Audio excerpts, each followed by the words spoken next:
Good afternoon all of you. Welcome to Jai Vidya. आज हम लेकर के आए हैं क्लास 10th का चैप्टर 1 साइंस से, जो कि हमारा है रासायनिक अभिक्रिया एवं समीकरण। इसको हम बहुत ही सिंपल लैंग्वेज में पढ़ेंगे। इससे इम्पॉर्टेंट जो भी इसमें जितने भी इम्पॉर्टेंट लाइन है वो मैं आपके लिए लेकर के आई हूँ, ताकि आपको समझने में और भी आसानी हो। तो चलिए स्टार्ट करते हैं। तो पहले हमारा इसके बारे में परिचय। तो पहला है हमारा भौतिकी परिवर्तन। तो भौतिकी परिवर्तन क्या है? तो वह परिवर्तन जिसमें पदार्थों के भौतिक गुणों में परिवर्तन होता है, परंतु रासायनिक गुणों में कोई परिवर्तन नहीं होता है, उसे भौतिकी परिवर्तन कहते हैं।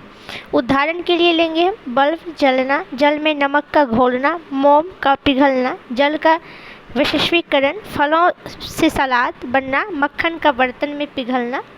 अब हम जानेंगे रासायनिक परिवर्तन।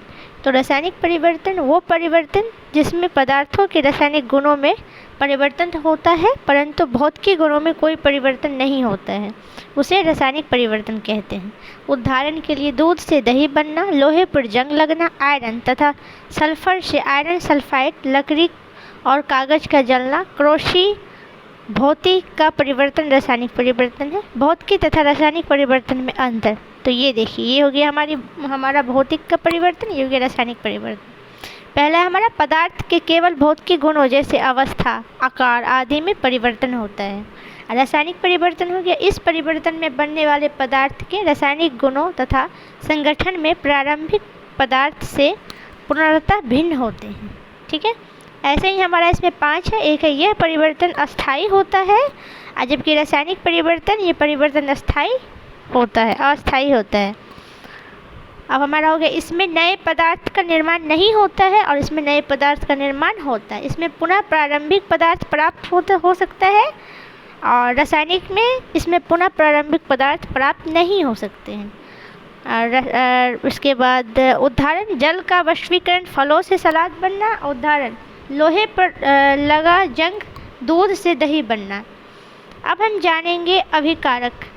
तो ऐसे पदार्थ जो किसी रासायनिक अभिक्रिया में हिस्सा लेते हैं उन्हें अभिकारक कहते हैं। उत्पाद, ऐसे पदार्थ जिसमें निर्माण रासायनिक अभिक्रिया में होता है उन्हें उत्पाद कहते हैं। रासायनिक अभिक्रिया का इंग्लिश मीनिंग है केमिकल रिएक्शन। जब 2 या 2 से अधिक पदार्थ आपस में मिलकर कोई नया पदार्थ बनाता है, अधिक पदार्थ आपस में मिलकर कोई नया पदार्थ बनाते हैं और इस नए पदार्थ के भौतिक एवं रासायनिक गुण पहले वाले पदार्थ से भिन्न होते हैं, तो इसे रासायनिक अभिक्रिया कहते हैं।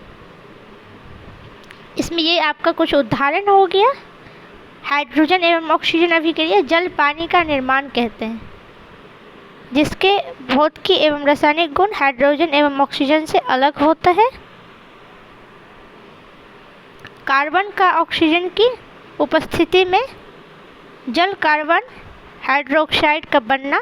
CO2 के भौतिकी एवं रासायनिक गुण कार्बन से भिन्न है। रासायनिक अभिक्रिया का पहचान, अभिलक्षण, आइडेंटिफिकेशन ऑफ केमिकल रिएक्शन। अवस्था में परिवर्तन, तापमान में परिवर्तन, रंग में परिवर्तन, गैस का निकलना, किसी गंध का निकलना, अवक्षेप का बनना। दैनिक जीवन में होने वाली रासायनिक अभिक्रिया, भोजन का पाचन हो गया, लोहे पर जंग लगना, दही का बनना। रासायनिक समीकरण, केमिकल इक्वेशन। रासायनिक अभिक्रिया को रासायनिक समीकरण द्वारा दर्शाया जाता है। रासायनिक समीकरण में भाग लेने वाले पदार्थ के रासायनिक सूत्र लिखे जाते हैं। उदाहरण में मैग्नीशियम का वायु O2 में जलने पर मैग्नीशियम ऑक्साइड MgO बनना, इसे अभिक्रिया का रासायनिक समीकरण है। ऊष्मा, MgO2 MgO, मैग्नीशियम ऑक्साइड। ऐसे पदार्थ जो किसी रासायनिक अभिक्रिया में हिस्सा लेते हैं उन्हें अभिकारक रिक्रूटमेंट कहते हैं, जैसे मैग्नीशियम और ऑक्सीजन। ऐसे पदार्थ जिनका निर्माण रासायनिक अभिक्रिया में होता है उन्हें उत्पाद प्रोडक्ट कहते हैं, जैसे मैग्नीशियम ऑक्साइड। रासायनिक समीकरण लिखने का विधि, method to write the chemical equation. अभिकारकों एवं उत्पादकों के बीच तीर का निशान लगाते हैं। तीर के Y और LHS, अभिकारकों और दाईं और RHS। LHS means left hand side, RHS means right hand side. उत्पादकों को लिखा जाता है। अभिकारकों के अनुसूत्र के बीच धनात्मक प्लस का निशान लगाते हैं। इसी प्रकार उत्पादकों के बीच भी धनात्मक प्लस निशान लगाते। तीर का शीर हेड ऑफ पॉइंट एरो उत्पादक की तरफ होता है जो निशान की अभिक्रिया का दिशा दर्शाता है। अगर आपको इससे रिलेटेड कोई भी प्रॉब्लम हो तो आप हमें कमेंट सेक्शन में कमेंट कर सकते हैं। किसी भी रासायनिक अभिक्रिया का ऐसा रासायनिक समीकरण ढांचा समीकरण स्केलेटन केमिकल इक्वेशन कहलाता है। संतुलित रासायनिक समीकरण ऐसे रासायनिक समीकरण जिन्हें दोनों पक्षों बाईं तथा दाईं ओर में प्रत्येक तत्व के परमाणु की संख्या बराबर होती है संतुलित रासायनिक समीकरण कहलाती है। संतुलित रासायनिक समीकरण का महत्व द्रव्यमान संरक्षण का नियम। किसी भी रासायनिक अभिक्रिया में द्रव्यमान का ना तो निर्माण होता है ना विनाश। रासायनिक अभिक्रिया के पहले अभिकारक एवं उसके पश्चात उत्पाद प्रत्येक तत्व के परमाणु की संख्या समान होनी चाहिए। रासायनिक समीकरण का संतुलित करने को क्यों आवश्यक है?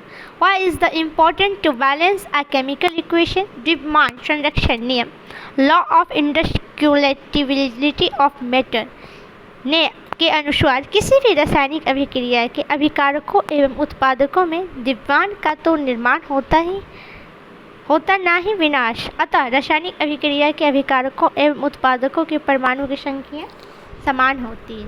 रासायनिक समीकरण संतुलित करना बैलेंसिंग ऑफ केमिकल इक्वेशन। रासायनिक समीकरण का निम्न विधि द्वारा संतुलित किया जाता है। हिट एवं trial Vidhi hit and trial method. असंतुलित समीकरण को लिखकर सूत्र के चारों तरफ एक कोष्ठक ब्रैकेट बना लीजिए। Fe plus H2O Fe2O3 plus H2। समीकरण में उपस्थित भिन्न तत्वों के परमाणु की संख्या नोट कीजिए। तत्व अभिकारकों में परमाणु उत्पाद में परमाणु की संख्या इतना है। Fe मतलब 13, H मतलब H22 और O14 3। पहले सबसे अधिक परमाणु वाले पदार्थ को संतुलित करें। इस आधार पर Fe3O4 को लेते हैं। दाईं ओर ऑक्सीजन के 4 परमाणु हैं जबकि बाईं ओर केवल 1। ऑक्सीजन के परमाणु को संतुलित करने के लिए Fe+4 गुना H2O Fe3O plus H2। Hydrogen परमाणु को बराबर करने के लिए दाईं ओर हाइड्रोजन अणु की संख्या को 4 कर देते हैं। अब Fe लोहा का संतुलित करना 3 गुना Fe+4 H2O Fe3O4 plus 4 H2O।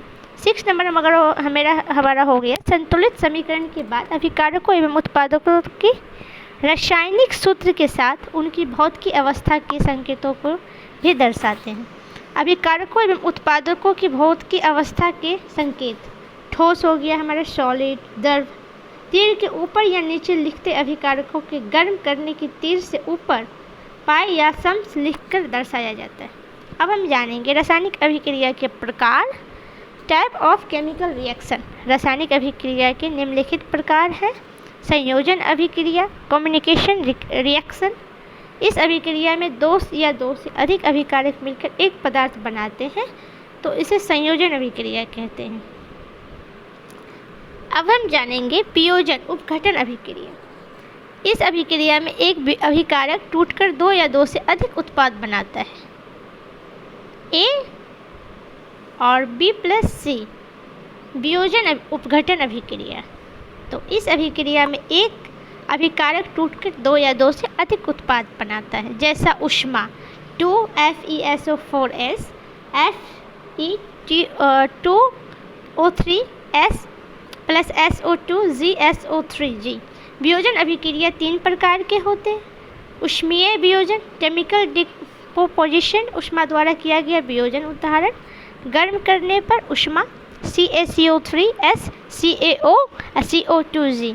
चूना पत्थर बिना भुजा चूना। कैल्शियम ऑक्साइड चूना बिना भुजा चूना का उपयोग विभिन्न उद्योग एवं सीमेंट के निर्माण में होता है। विद्युत वियोजन विद्युत द्वारा प्रभावित करने पर होने वाला वियोजन। उदाहरण जब अम्लीय जल में विद्युत उद्धारण प्रभावित की जाती है तो जल हाइड्रोजन एवं ऑक्सीजन में विघटित हो जाती है। जल हाइड्रोजन एवं ऑक्सीजन में विघटित हो जाता है। विद्युत धारा 2HO2 2H2GO2g। प्रकाशनीय वियोजन सूर्य के प्रकाश की उपस्थिति में होने वाला वियोजन। सूर्य का प्रकाश। तो सिल्वर क्लोराइड सफ़ेद से ग्रे कलर का हो जाता है। इस अभिक्रिया का उपयोग श्वेत फोटोग्राफी में होता है। अब हम जानेंगे विस्थापन अभिक्रिया। इस अभिक्रिया में अधिक क्रियाशील तत्वों का कम क्रियाशील तत्वों को उसके यौगिक से विस्थापित कर देता है। लोहे की कील पर भूरे रंग की कॉपर का परत जमना। लोहे की कील पर भूरे रंग का कॉपर का परत जम गई। CuSO4 के नीले विलयन का रंग FeSO4 के निर्माण के कारण हो गया। जिंक कॉपर से अधिक क्रियाशील तत्व है। तो आज के लिए इतना ही, मिलते हैं नेक्स्ट वीडियो में। अगर आपको हमारी वीडियो अच्छी लगी तो चैनल को सब्सक्राइब करें, लाइक करें और ज़्यादा से ज़्यादा शेयर करें। Thank you for watching.